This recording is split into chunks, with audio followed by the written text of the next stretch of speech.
And welcome back to the Sports Update. We are joined by Stoney from 97.1 The Ticket. Stoney, always a pleasure. What's happening, Dave? Oh, lots going on. We're going to talk a variety of Tigers and Lions and all sorts of sports. But let's start with these Tigers. Boy, didn't that look bad today? Today was just one of those games where they couldn't do anything. Purcell did not pitch well. Villarreal, man, he's just losing it, you know, especially after what happened last night as well. And poor defense today. So it's just one of those things. What has me more concerned was that the other two games that they lost two of the four that they lost this week, especially the last game against the Yankees and last night against Texas. When you have opportunities where all you need is a sacrifice fly and they can't get a sacrifice fly, that to me, it's the microcosm of this season where you have a combination of not getting the key hit and the bullpen just blowing up. And that's what happened early in the season, and that's why they're in this predicament right now where they're 2 games behind the White Sox. And the one guy that epitomizes all this stuff, especially this weekend, was Brennan Bosch. 4 consecutive at-bats. 4 consecutive at-bats, Dave. He swings at the first pitch Saturday night. He comes in to pinch hit for Jeff Baker. Bases loaded, first pitch. He's been sitting on the pine the whole game. First pitch he swings, ground ball, Cabrera out at the plate.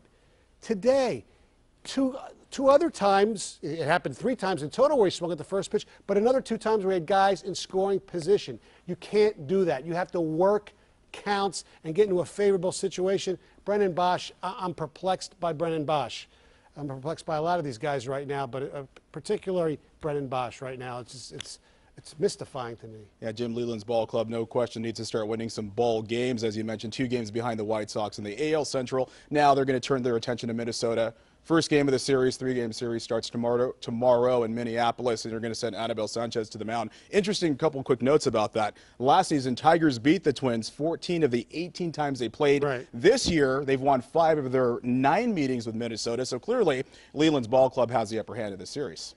Yeah, they're 5-4 against them right now, but Minnesota's playing some good ball, and they're hitting the ball. I mean, Twins came in at Comerica Park earlier this season, a 2-game series when the Tigers were playing bad, and won both games. But the Tigers, no matter who they're playing, have to get clutch hits, especially with the bases loaded. Do you realize that they are last in all of baseball in on-base percentage with the bases loaded?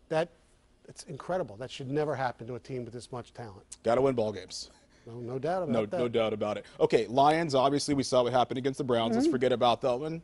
Game 2 of the preseason in Baltimore on Friday. And by the way, it's interesting, Detroit has not played the Ravens in the preseason since 2004, a game the Lions lost 17-6. So it's been a few years since they faced them in the preseason. Yeah, but who preseason, pre-schmeezen? Who cares about the preseason, about who they play? The important thing is how they play. And Friday night, nothing great. I mean, Bill Bentley, I thought he looked pretty good. He got burnt on the first ball thrown his way, but then he came back, almost intercepted a ball that would have been a pick 6. Then he did make a nice interception, so that was good to see. I like to see guys play aggressive at cornerback, so that was pretty good.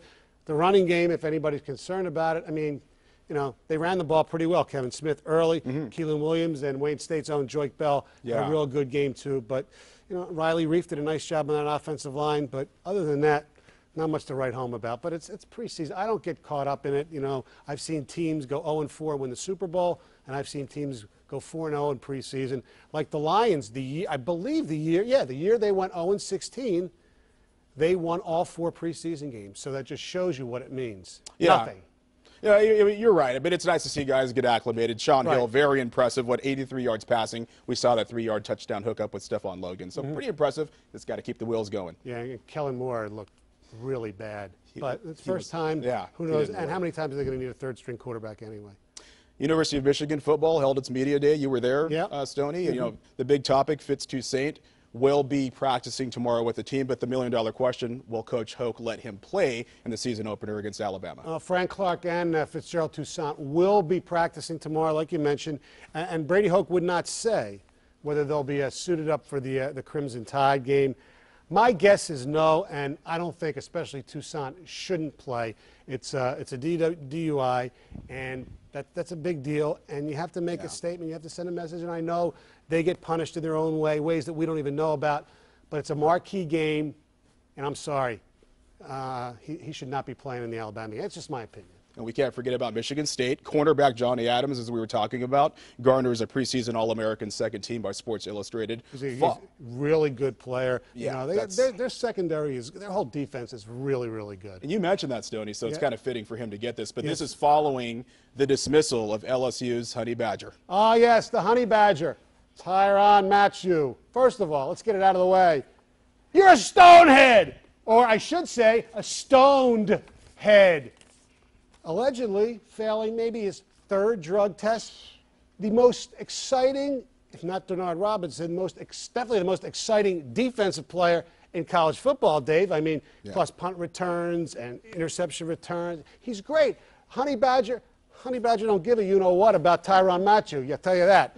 Let me tell you, you blew an opportunity. Now you're going to leave LSU. You can play at like McNeese State or Jackson State or one of those schools, or sit out a year, which I don't think you're going to do. Hey, Honey Badger, congratulations! You're a stonehead! The one and only Stoney with a stonehead. Stoney, we appreciate the time. Thank you, sir. As always, and as for you people, 6 a.m. to 10 a.m. every weekday morning, 97.1 The Ticket. You'll find Stoney and Bill on the show. Stoney's Stonehead of the Week is brought to you by Capital Mortgage Funding, the best mortgage bankers. Call 1-800-LOW-RATE.